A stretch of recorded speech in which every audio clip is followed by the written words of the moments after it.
Nə üçün bir diyeti tamamlayırıq, bir 10 gün, 15 gün istədiyimiz ideal çəkiyə gəlirik, amma biz onunla tam olaraq yaşaya bilmirik və biz onu apara bilmirik. Niyə görə? Çünki qadağa var. Ona görə insan həyatında qadağalar bir yerə kimi davam eləyir. İnsan ümumiyyətlə həyata qadağa üçün gəlməyib, təcrübə üçün gəlib. İnsan təcrübə qazanmadıqca heç nəyi, yəni onda qalıcı olmur. Niyə görə diyetdə 15 gün, yəni çox bir ay davam eləyir. Qəşəng də nəticə alır. Bəli. Niyə görə nəticə ala bilir? Çünki defisit qidalanma proqramı verilir ona. Yaxşı nəticə alır. Bəs niyə görə davam eləmir? Axı onun xoşladığı qidalar var. O qida rasionundan çıxır. Ona görə davam eləyə bilmir.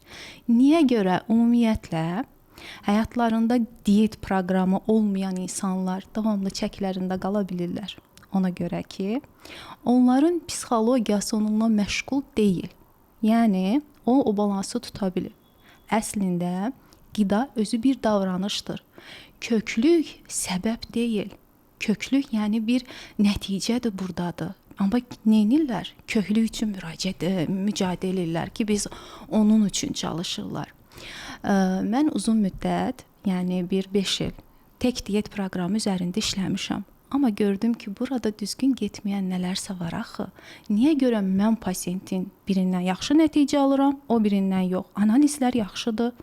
Qida planlaması çox düzgündür. Niyə görə? Kodu var beynində çünki. Şuuraltı. Şuur altında onun o qidaya qarşı, yəni bir dirənci var. Onu yəni bu insanın həyatından baxın, sizə görün nə deyəcəm. Bu bir gizli diyet sirridir. İnsanın həyatından qadağa etdiyimiz bir qidanı çıxarırıqsa, onu çıxardacaq. Özünə yəni qoyacaq, yəni dürüstlüklə çıxardacaq. Amma başqasını əlavə eləyəcək gizli olaraq. Çünki onun orada o bağlılığı var. Biz bir insandan çörəyi əgər gluten həssaslığı yoxdursa, ona haqqımız yoxdur deməyə ki, çörəyi yemə. Onun bir problemi yoxdursa çörəklə, şişkinliyi yoxdursa, onun yəni sızdıran bağırsaq sindromu yoxdursa, ehtiyac yoxdur. Çörəkdə, sağlıqlı çörəkdə B qrupu vitamini var. Niyə görə kəsirik biz onu? Yəni, baxın, mənə hər yaş kateqoriyada insanlar müraciət eləyir. Birinci, mənə yaş lazımdır.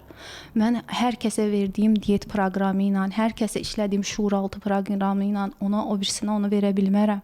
Çünki hər bir kəsin barmaq izi ayrı olduğuna görə onun mikrobiotamı da ayrı olur. Ona görə biz ona fərdi yanaşma. Mən artıq özünü bir pilləyə çatdırmış insanlarla işləyirəm.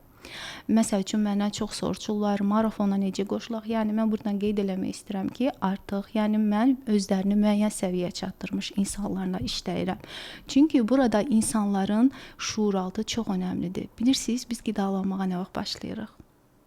Əsəb olundu. Ana qarnında. Biz ana qarnında qidalanmağa başlayırıq. Çünki anamız bizim nə yeyirsə, bizim artıq o kodlarımıza keçir. Niyə görə? Bir kök insanın şuur altında qıtlıq bilinci var. Yəni, hər kəsə şamil deyil bu. Müəyyən insanlara da, məsəl üçün, onun maraqlanırıq. Çünki özünü qorumalıdır. Məsəl üçün, nevroz bulimiya dediyimiz xəstəliklər var. Məni deyir, sağlıqlı imkanı var xanımın, yəni imkan necə deyim də sizə, o dərəcədə imkan var. Məni deyir, zülallı qida sakitləşdirmir, məni sağlıqlı qida sakitləşdirmir. Mən o sinir gələndə deyir, mən o çörəyi yeməliyəm. Necə yeməliyəm? Qaytaracaq dərəcədə yeməliyəm.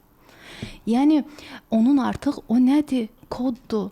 Yəni biz onu işləyəndə o keçmişdən sonradan qazanılma bir zənginlik olur. Ailədə yəni o varlılıqda olmayıb. Ana kökdən nə çıxır? Ana deyir ki, belə bir xalq arasında əppək qatığı elə deyirlər, elə bir söz var. Əppək qatığı eləyin, doydurun özünüzü. Onu silə bilmərik axı biz. Biz siz necə eləyə bilərik? Fərqindəlik qazandıraraq. Yəni, bunu mən heç çox, yəni, həqiqətən mən insana qadağa sözünü yaraşdırmıram. Təcrübə. Öyrənməliyik. Bax, mən həmişə pasiyentlərə nə deyirəm? Deyirəm ki, ümumiyyətlə, tibb təsdiq eləyib ki, bu qida sağlamdır, sağlıqlıdır. Kimə görə, nəyə görə sağlıqlıdır? Bəli. Tamamilə razıyam sizlə. Hər qida hər kəs üçün deyil, hər diyet də əminəm ki, hər kəs üçün də Bəli. deyil.